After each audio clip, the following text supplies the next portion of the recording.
Shalom, brothers and sisters. I'm Gabriel Israel, CEO of Hebrew Chronicles Publishing. And on behalf of the company, we're going to be giving away a free gift card. But before we get to that, please like this video and subscribe to our channel. We're offering a free gift card to the Cheesecake Factory to anyone who can answer this question pertaining to our first book release, entitled The 12 Tribes and the Power of the 7 Churches. Here is your question.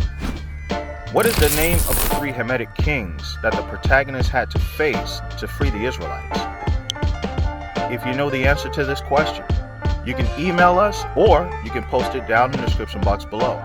You can also contact us on our Twitter, Instagram, or Facebook. Shalom.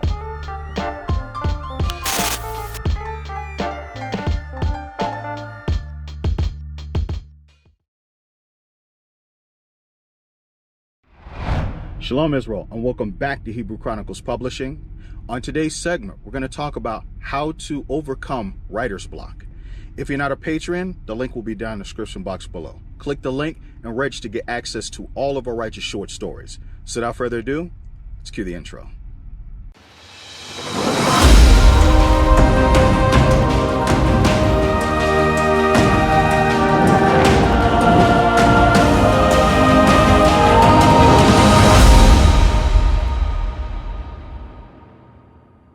One way to overcome writer's block is to make an outline. An outline can be made for many different purposes, whether it be just for names, stats, or to actually memorize main events that happen in your story.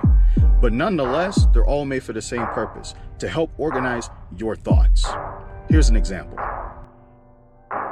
If you take a look at the novel outline summary, for example, the first step is to write who is going to be your main character and why.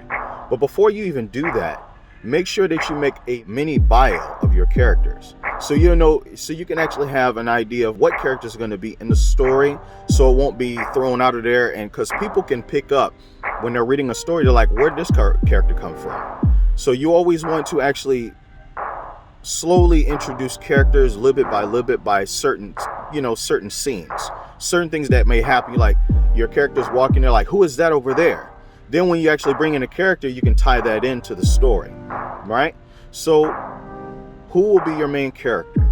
The next step is, what is the main problem your character has to solve, or an important goal your character has to achieve? So what is the purpose of the story? What is your character trying to achieve in the story? What are they trying to do? Are they trying to save a princess from an evil king? Are they trying to win back their loved one? Are they trying to take down the king?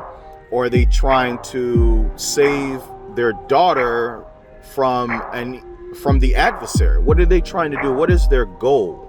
What is the purpose of the story, right? The next step is, what problem or difficulty are between your character and his or her goal, or the situation and his or her problem? So what is going to be the problems that you're going to actually put in front of your character? Of course, in every story, there has to be drama. So there has to be a reason why your character can't achieve what they want quickly. There have to be roadblocks. There have to be things that they have to figure out. They have to unravel a mystery, or they have to get past, they have to find out a strategy on how to get around the enemy without getting caught. What will be the purpose? What will hinder your main character from actually quickly achieving their goal? The next step will be what? Where and when the story takes place, right? So you have to set the scenery for your character and for the story. And why this is important is because depending on the time period you put your main character in, your audience is going to get an idea of the scenery. Because every place in every country, in every city in every country, or even in the United States, the buildings look a particular way in different time periods. Even when you look at houses on certain websites, they say this house was made in 1933 or 1850.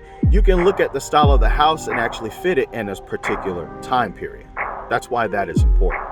The next thing and the final thing is, what are the main events that will move your character toward solving the novel's central problem or achieving its central goal. So what is going to be the push, the main, like what they call it, the peak of achieving the character's goal? Like what are going to be some of the things that actually happen, or what takes place to actually get to your character, your main character, achieving their goal? As an example, when Blade, in the movie Blade, before he fought against Deacon Frost to defeat him, remember when he actually had the idea of the serum that the sister actually had made for him? It was to what? Kill vampires. So he quickly thought in his mind, okay, if this actually suppresses the vampirism in me and it kills vampires, it should be able to slow him down, if not eradicate him, if I can actually give him a high dosage, meaning he unloaded every single one of those tubes in him. So what are the main events that will move your character towards solving their central problem or achieving their main goal?